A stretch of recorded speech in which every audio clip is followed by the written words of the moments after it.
Assalamualaikum warahmatullahi wabarakatuh. Waalaikumsalam warahmatullahi wabarakatuh. Alhamdulillah, salatu wassalamu ala rasulillah wa ala alihi wa sahbihi wa mawalah, amma ba'd. Qala Allah subhanahu wa ta'ala fil Qur'anil Karim, fahuwa asdaqul qailin. A'udzu billahi minasy syaithanir rajim. Bismillahirrahmanirrahim. Qul huwallahu ahad, Allahus samad, lam yalid wa lam yulad wa lam yakul lahu kufuwan ahad. Wa qala Rasul sallallahu alaihi wasallam fi haditsin, al-mar'u ma'a man ahabba. Sadaqallahul azim wa sadaqa rasuluhul karim wa nahnu ala dzalika minasy syahidin al-aminin, amma ba'du. Fa nahmadullah ta'ala alladzi qad ja'ala asy-syamsa fahuwa syamsuddin wa qad ja'ala az-zaina fahuwa zainuddin wa qad ja'ala an-nura fahuwa nuruddin wa qad ja'ala al-qamara fahuwa qamaruddin wa qad ja'ala at-taja fahuwa tajuddin. Sadaqallahul azim. Fadilatul Mukarram al-Musyrif Majlis Republik Da'wah Syekhuna al-Karim, Fadilatul Mukarram al-Masyhur bilaqabihi James Bond, waliduna al-mahbub, guru kami, ayah kami, orang tua kami, Al-Fadil Kiai Haji Tatang Tajuddin, dan juga seluruh keluarga-keluarga beliau. Kita doakan mudah-mudahan Allah berikan selalu sehat walafiat, dibukakan rezekinya, dilapangkan segala urusannya, dimudahkan semua langkah-langkahnya, dan diberkahi semua yang menjadi nawacita kehidupan beliau. Wala nansa bidzikrihi damun min dima'i Rasulillah sallallahu alaihi wasallam, huwal habib alladzi lan yurid an yudhkara ismuhu, Al-Habib Mr. X. Hafizahullah, mudah-mudahan Allah jaga beliau, Allah mudahkan langkah-langkah beliau, Allah berikan beliau zuriat-zuriat yang menjadi kiblat bagi umat Islam. Usaha-usaha beliau, ternak-ternak beliau, insya Allah dilahirkan, diternakkan dengan kebaikan-kebaikan yang berlimpah ruah. Amin ya Allah ya Rabbal Alamin. Dan juga wala nansa bi dzikrihi aidan Raisul Majlis Republik Dakwah Syekhuna al-Karim, Azizuna al-Mahbub, Kiai Faris Fudla LC Al-Maghribi, yang kita doakan mudah-mudahan beliau yang sekarang sedang dalam kondisi yang mungkin tidak sepenuhnya bisa tersenyum, apa yang sudah Allah kembalikan mudah-mudahan Allah akan gantikan dengan yang lebih baik lagi. Ya. Insya Allah beliau akan segera diberikan keturunan yang saleh-saleh, yang bisa menjadi qurrata a'yun, permata yang bisa meneguhkan tatapan mata untuk kedua orang tuanya. Amin ya Allah ya Rabbal Alamin. Berarti Abah mau belum 557 ya? Udah. Oh, udah 2 yang dari sana ya, dari kiainya belum ya. Khair, insyaallah an qaribin. Berapa jam Ki? Sekarang jam rubuh sa'ah takriban. Udah sa'ah. Sebelumnya saya mohon maaf apabila kehadiran di sini sebenarnya nggak pantas untuk berbicara sepenuhnya. Melainkan yang mengundang saya pun sebenarnya adalah guru-guru saya sendiri, orang tua saya sendiri, walid kita semuanya. Ya, jadi kayak ngegocek bola di depan Karim Benzema ini. Namun jikapun ini harus berbicara, anggaplah ini sebagai latihan saya untuk ngomong di depan banyak orang. Nah, nanti kalau bisa salah di belakang ini tinggal digebuk aja kan enak ya. Dan tak lain dan tak bukan, kedatangan saya pertama yang kesini adalah untuk silaturahmi dengan semua yang ada di sini. I'timadan bil hadithi Rasulillah, barang siapa yang menginginkan Allah luaskan rezekinya, Allah panjangin umurnya, falyasil rahimahu, sambunglah tali silaturahmi. Hadis rawahu Muslim. Dan momen yang masih kita sebut-sebut ini adalah momen Maulid, yang tak ada satupun makhluk di dunia ini yang membenci Maulid kecuali satu, iblis laknatullah alaihi wa atba'uhu. Ketika Nabi kita, Nabi Muhammad SAW dilahirkan, semua makhluk riang gembira. Kecuali satu, iblis, itu doang. Karena apa? Misi mereka selama ini udah nyaman, udah PW. Zaman jahiliyah berhasil mereka bikin, mereka sulap sehingga orang-orang semuanya menyembah patung dan lain sebagainya. Tiba-tiba seorang wanita mulia, suci bernama Aminah melahirkan dari rahim mulianya seseorang yang kelak menjadi Sayyidul Anam wa khairal wara, habibana wa syafi'ana wa nabiyyana Muhammad sallallahu alaihi wasallam, yang tak ada siapapun yang tak menyebutkan namanya, siapapun yang mencintainya, insya Allah dia akan masuk surga Allah Subhanahu wa taala. Dan enak di sini mah ngerayain maulidnya pakai tabuh-tabuhan, pakai hadrah. Zaman dulu itu pernah saya dapat cerita, dan cerita ini bisa teman-teman konfirmasi di online. Di Lebanon Selatan, saya nggak pernah keluar negeri, tapi saya baru baca ceritanya. Mungkin Kiai Faris yang udah paham banget karakter orang Arab ya, pernah di Maghrib selama 4 tahun. Antum juga kan nemenin 4 tahun. Oh iya. Jadi di Lebanon Selatan itu dulu maulidnya nggak kayak sekarang. Dulu tuh pakai senjata api, ya, Glock dan lain-lain. Cuma ditembakannya ke jalan yang benar, ya, bukan nembak polisi. Kemudian ngumpul tuh orang-orang kayak gini, Pak. Ya. Sallu ala Muhammad, Allahumma sholli wa sallim wa barik, tembakin semua tuh. Ya. Tembakin semuanya. Sehingga orang-orang pada ngeliatin kayak ibarat kita mah petasan meureun ya. Petasan gitu. Woi, kembang api. Lah dulu kan belum ada kembang api. Jadi adanya senjata itu. Ini kisah masih baru-baru ini, bukan kisah di zaman sahabat atau salafus salih yang lalu, enggak. Masih zaman sekarang. Ya. Kita nggak bicara bid'ah-bid'ahan hari ini. Capek udah, kesenangan yang ono. Pada suatu saat orang-orang kan pada ngumpul. Ada satu bocah perempuan, ya, perempuan, dia ini nonton ihtifal perayaan Maulid Nabi Sallallahu Alaihi Wasallam yang lagi pada tembak-tembakan. Dan suatu saat ada peluru nyasar. Itu pelurunya peluru aktif semua, Pak. Ya, akang-akang semua itu peluru aktif, dan peluru tersebut nembak ke kepala seorang perempuan anak kecil lagi. Bas, kena tersungkur seketika. Orang sekitarnya panik semuanya. Akhirnya dibawa si anak ini ke rumah sakit Ghassan Hamud namanya. Begitu dilihat, BPJS-nya mana, Pak? Ada belum bayar, ntar dulu. Beda ya. Pasien BPJS sama yang nggak BPJS di Indonesia beda nggak Pak perlakuannya? Beda. Kalau yang BPJS, Bapak duduk aja dulu di sini, ntar kita panggil ya. Ini siapa yang ini? Yes, ya. Kalau yang swasta, yang nggak BPJS, dengan Ibu Merliana, oh ya silakan Ibu nanti di sini, nanti saya akan panggil Ibu dan saya akan tuntut ke dalam, gitu. Betul apa betul? Pengalaman. Apalagi puskesmas di Bogor, elah, perlu didiklat lagi petugas-petugasnya, judes tuh di frontliner semua itu. Nggak semuanya sih, tapi ada gitu ya, terutama daerah saya sendiri. Kemudian anak ini dibawa ke rumah sakit Ghassan Hamud, dicek oleh dokter, dibawa ke IGD. Pas ngelihat ternyata ada peluru yang bersarang di sini, nyerah. Stop, Pak, kami nggak sanggup, Pak. Ini harus dirujuk, Pak. Dirujuk kemana? Ke rumah sakit namanya Al-Mustashfa Al-Amrikiyah, rumah sakit Amerika. Di sana dirujuk ke rumah sakit Amerika.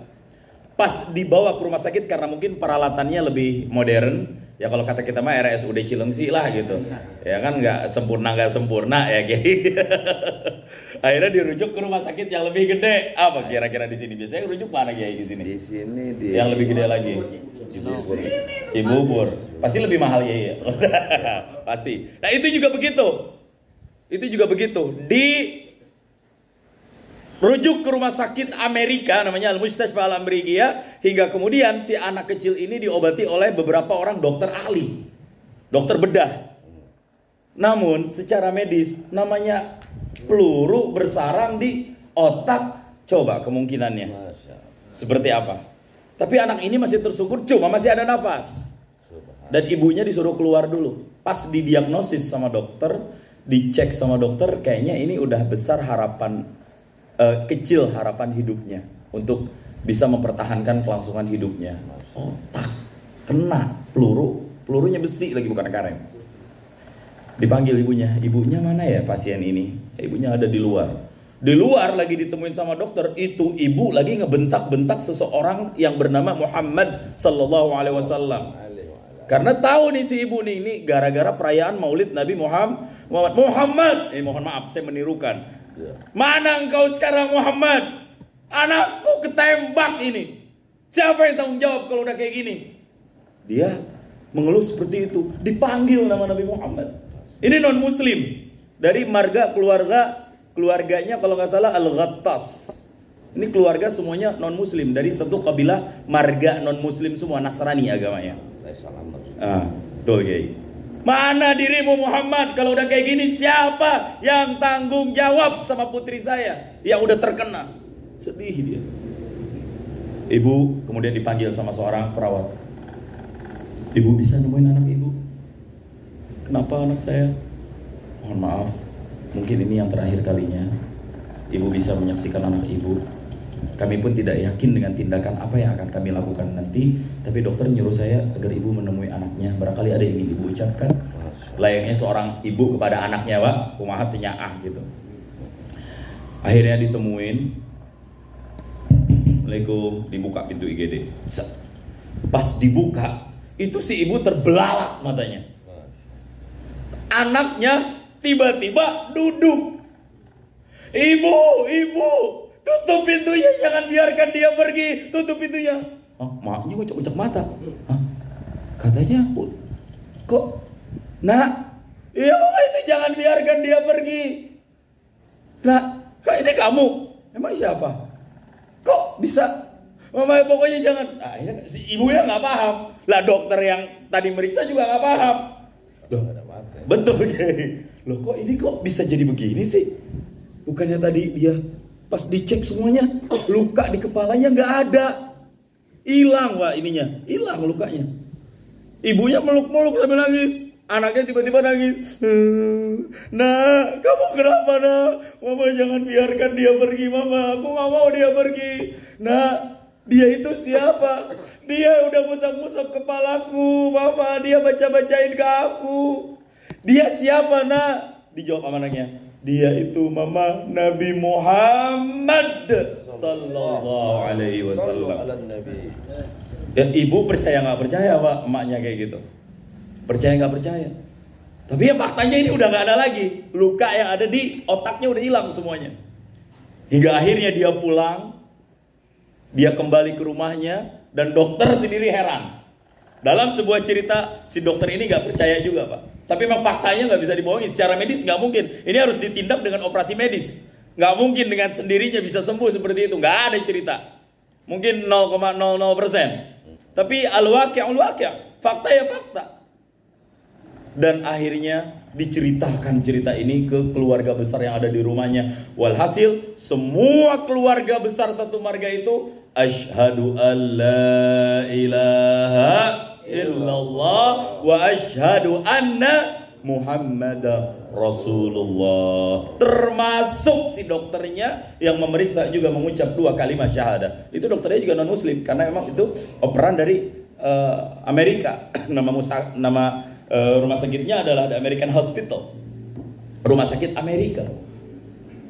Saya berpikir, jika sebegitu non muslim menyeru nama Nabi Muhammad sallallahu alaihi wasallam, lalu datang keajaiban yang tidak pernah dia terka-terka, memanggil-manggil nama sang baginda, menyebut nama sang baginda, maka bagaimana dengan kita yang beriman, yang mencintai, yang selalu mengenang dan merayakan maulidnya sallallahu alaihi wasallam.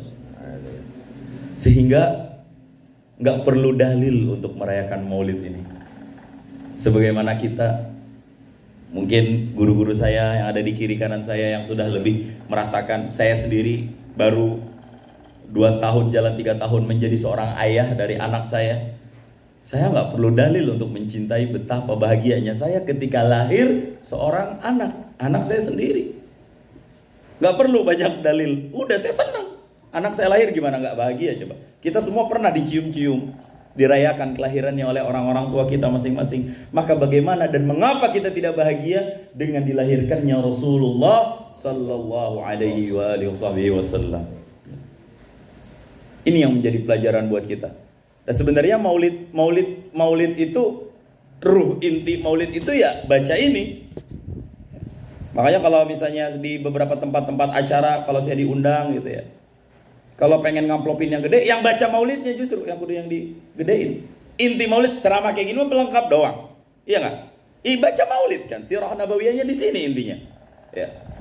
Kadang-kadang kan orang-orang kita mah ustadznya digedein amplopnya 1 juta, 2 juta, yang baca rawi 20.000, paling merokok atuh. Itu fakta yang terjadi. Ya nggak salah juga. Tapi sebenarnya intinya ini. Ya memang masalahnya kita ada yang ngerti bahasa Arab, ada yang enggak. Ya itulah fungsinya kenapa Republik Dakwah ini ada. Untuk memberikan pemahaman tentang apa itu Maulid Nabi Sallallahu Alaihi Wasallam. Yang kita baca ini nggak mesti dibaca di sini. Harapannya dibaca di rumah masing-masing. Yang punya mobil didengerin maulidnya. Sesekali dengerin Al-Quran. Makanya kunci rezeki itu ada 5. Yang pertama, bertakwa kepada Allah, jalanin perintah, jauhi larangan. Yang kedua, baca Al-Quran. Yang ketiga, hadir majelis maulid. Yang keempat, hadir ke majelis-majelis manakib. Yang kelima, banyak-banyak bersedekah terutama kepada kedua orang tua. Tuh 5 kunci kalau kita pengen dibukakan rezekinya oleh Allah Subhanahu wa taala. Ada banyak rezeki, dalam arti bukan selalu diukur dengan materi dan uang, ya. Insya Allah 5 amalan ini kalau kita laksanakan akan Allah bukakan sendiri. Termasuk maulid ini. Apa yang kita bahas? Apa yang kita pelajari? Nabi kita Nabi Muhammad sallallahu alaihi wasallam. Sirahnya, sejarahnya dari mulai sebelum kelahirannya, mahalul qiyam. Kenapa sih kita berdiri? Mahalul qiyam terus duduk nggak boleh gitu? Coba teman-teman, kadang pernah nggak di dalam hati kita bertanya, kenapa sih mahalul qiyam itu harus berdiri? Nah, nanti PR insyaallah guru kami Kiai Tatang atau Kiai Faris 007 yang akan menjawabnya. Ya. Namun yang pasti teman-teman semuanya, Rasulullah Shallallahu Alaihi Wasallam itu adalah insan yang sangat mulia. Ada satu ayat di dalam Al-Quran, A'udzubillahi minasyaitonirrajim, wa yu'thiruna ala anfusihim walau kanat bihim khassasah. Wa yu'thiruna, dan mereka para sahabat-sahabat Rasulullah sallallahu alaihi wasallam mendahulukan orang lain ala anfusihim, daripada diri mereka sendiri, walau kanat bihim khassasah, sekalipun mereka dalam keadaan butuh yang sangat mendesak. Jadi bahasa Arab kebutuhan itu hajat. Tapi ada yang lebih tinggi daripada hajat, yaitu khassasah. Khassasah itu adalah kebutuhan yang enggak boleh enggak, harus ada. Mutlak harus ada, khassasah. Zata yaum Rasulullah sedang duduk di mimbar atau di tempat halaqahnya beliau, dan para sahabat duduk-duduk di sini bareng-bareng, asik ngedengerin tausiahnya, taujihatnya sang baginda Nabi Sallallahu Alaihi Wasallam. Dan kemudian ada orang musafir datang, dengan kudanya dan bertanya, Aina Muhammad, mana Nabi Muhammad?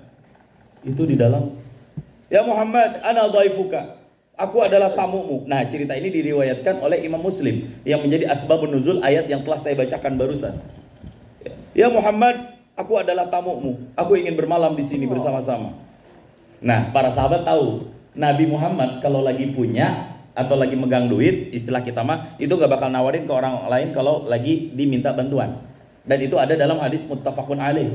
Kalau ada sesuatu yang baik sama saya, falan addakhirahu ankum, gak bakal saya simpan buat kalian, saya pasti kasih. Jadi Nabi begitu, para sahabat paham. Ketika ada tamu, Nabi melemparkan pertanyaan kepada para sahabat, wahai sahabatku, siapa yang ingin menyambut tamuku ini? Rahimahullah, mudah-mudahan Allah merahmatinya. Para sahabat seketika berlomba, ana ya Rasulullah, aku. Akhirnya satu orang yang mengacungkan tangan, Abu Talhah namanya. Di Abu Talhah ini kemudian menyambut tamu tersebut. Abu Talhah paham, Nabi lagi gak punya duit. Ya, gak usah dijelasin. Kalau punya, Nabi gak bakal nawarin ke yang lain. Akhirnya Abu Talhah masuk, bawa si tamu Rasulullah ini ke dalam rumahnya untuk dijamu istirahat. Karena dia dari negeri luar, dari daerah lain. Pulang ke rumahnya, Assalamualaikum, istrinya Abu Talhah. Kemudian nggak langsung buka dulu, lihat dulu siapa. Oh, Takutnya orang lain, laki-laki lain. Kan cewek nggak boleh memasukkan pria yang bukan mahramnya, apalagi yang dibenci sama suaminya. Dalilnya jelas, la yahillu limra'atin antasuma wa zawjuha syahidun fi baitihi illa biidnihi. Tidak boleh seorang perempuan puasa sunnah sementara suaminya ada di rumahnya kecuali atas izin suami. Ya. Dan begitu juga tidak boleh seorang perempuan memasukkan siapapun ke dalam rumahnya tanpa izin daripada suami. Hadisnya sahih. Ya. Dilihat dulu, oh ternyata suamiku sendiri. Dibukakan pintunya. Ummu Sulaim, ada apa? Isa, ini tamunya Rasulullah. Terus, naon? Ya kita jamu, istirahat di sini. Aduh, naon gitu? Yakin? Kalau orang ngomong lah dua. Ngomong dulu. Ngapa? Ini cuma ada seporsi doang makanan. Bagaimana mau jogiin ke orang lain? Nah, terus itu makanan siapa yang makan? Bocah tuh satu.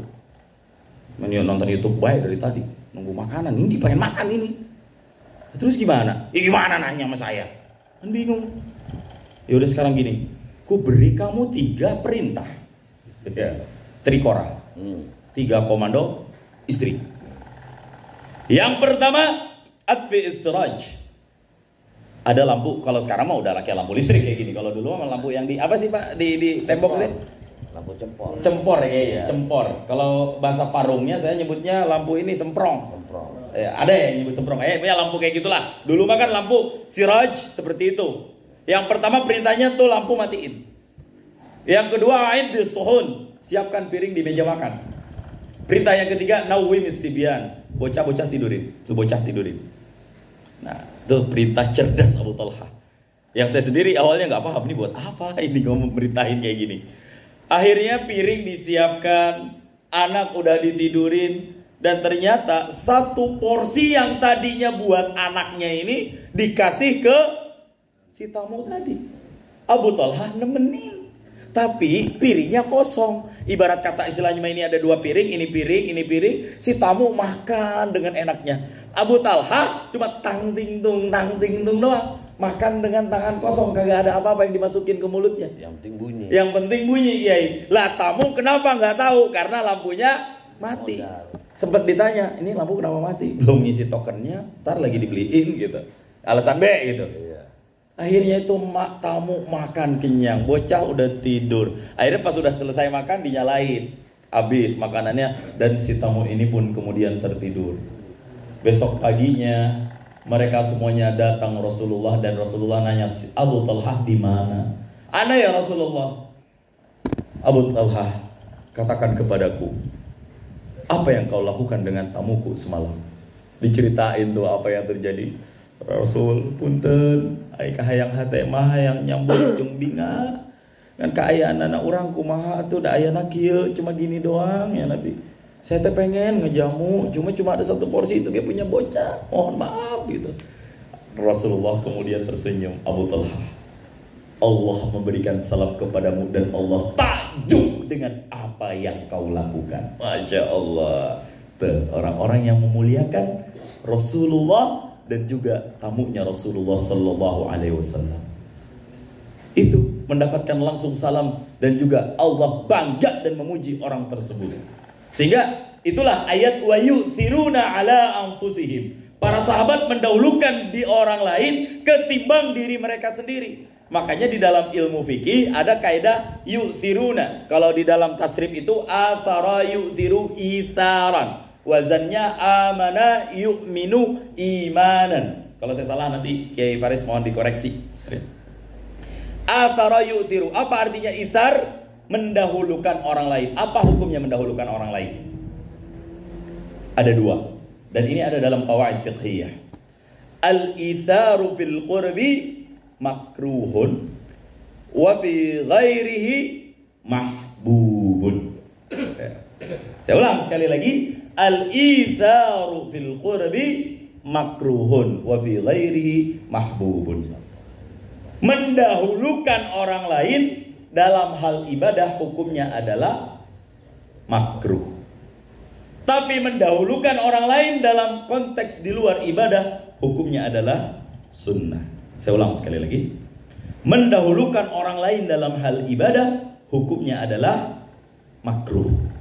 Namun mendahulukan orang lain di luar ibadah hukumnya adalah sunnah. Contoh.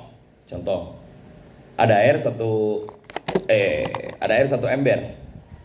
Air satu ember ini hanya cukup untuk wudu satu orang. Sementara kita dan teman kita dari tadi nyari-nyari air kagak ada baik air. Pas ketemu air cuma ada satu ember. Kalau kita yang wudu, teman kita tayamum. Kalau teman yang wudu, kita yang tayamum. As-su'al, siapa yang wudu? Kita yang wudu, teman tayamum, atau dia yang wudu, kita yang tayamum? Jawabannya, kita ngapain? Kita wudu apa kita tayamum? Kita wudu, biarin teman lain tayamum. Ini dalilnya. Mendahulukan orang lain dalam hal ibadah makruh. Makruh kalau kita memilih tayamum, dia wudu. Ya. Contoh yang kedua, dalam sholat jamaah nih, biasanya paling sering ini. Kita duduk di saf kedua. Saf pertama ada celah kosong. Sementara kita berada di saf kedua. Siapa yang harus mengisi di depan? Kita atau orang yang ada di samping kita persilakan. Mangga, Bapak, isi, silakan. Kan sering begitu. Silakan. Nah, itu makruh hukumnya. Kita dulu maju ke depan, baru tarik saf ketiga, ngisi saf kita tuh. Karena apa? Saf yang paling utama adalah saf yang paling depan. Itu bagian dari ibadah. Betul. Contoh lagi yang ketiga, misal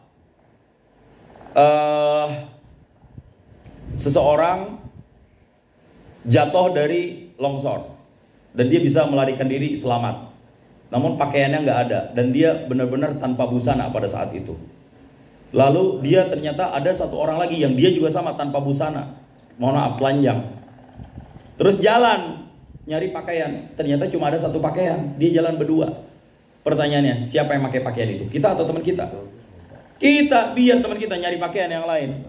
Karena apa? Menutup aurat itu adalah wajib, dan wajib itu adalah ibadah.